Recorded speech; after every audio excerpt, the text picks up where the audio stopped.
From the moment you came into my life, I knew my prayers had been answered. I always pray that He will give me a partner who will love me and my family. And then I remember naging close agad kayo ni ate, talking to each other for almost 1 hour.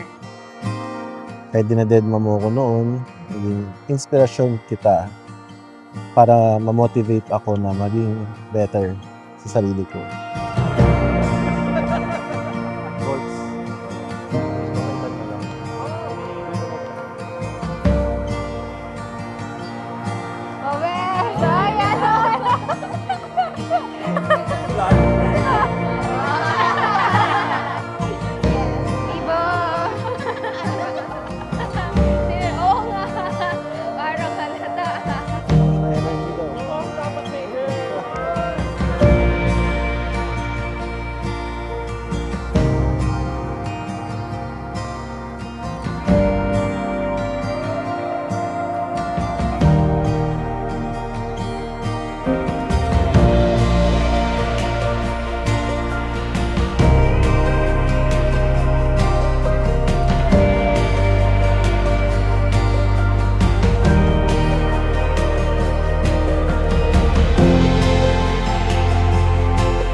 Years.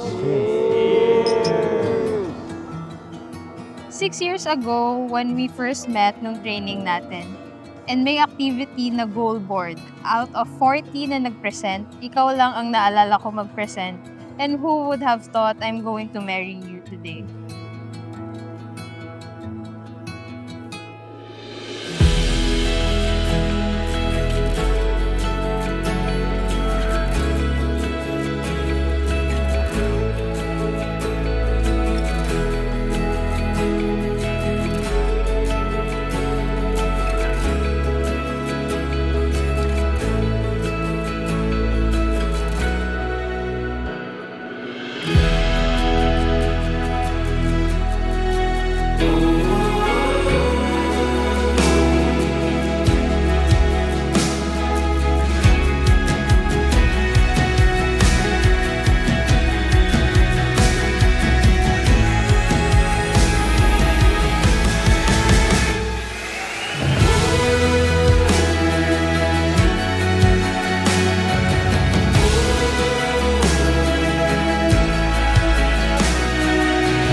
Yun. Thank you, babe.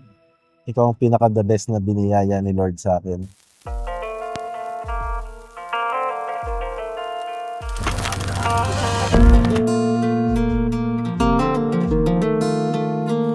Bakit ba hanggang kailan kaya ko hanggang tingin pa rin sa'yo?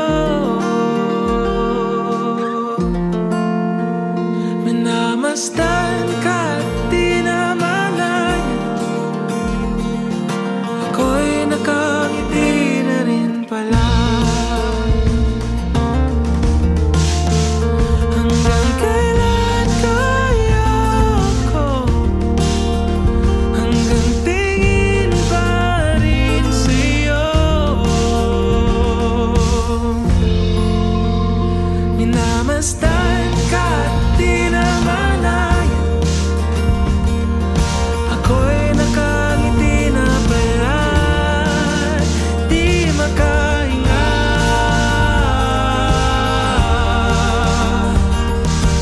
And as we begin the next chapter, I want to say that this is my favorite Saturday, the day I call you my husband. Dito sa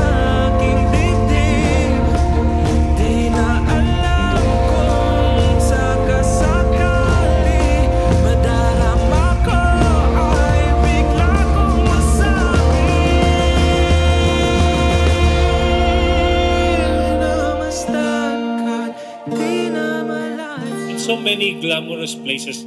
But today you are here in the church and you want that your wedding be held in this place. It means, Ron and Shane, that you do not want just to be together, but you want God to put you together. And what God has put together, let no man separate. That means, right at the very beginning of your life as husband and wife, you want God to be there that binded you together as husband and wife.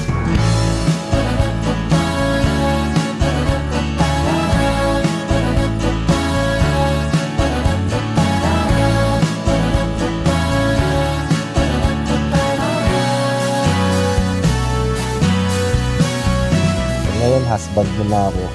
Gagawin ko lahat para maabot natin yung mga pangarap natin. Lagi akong susuporta sa'yo at lagi mo akong kasama hanggang sa pagtanda. I love you, babe.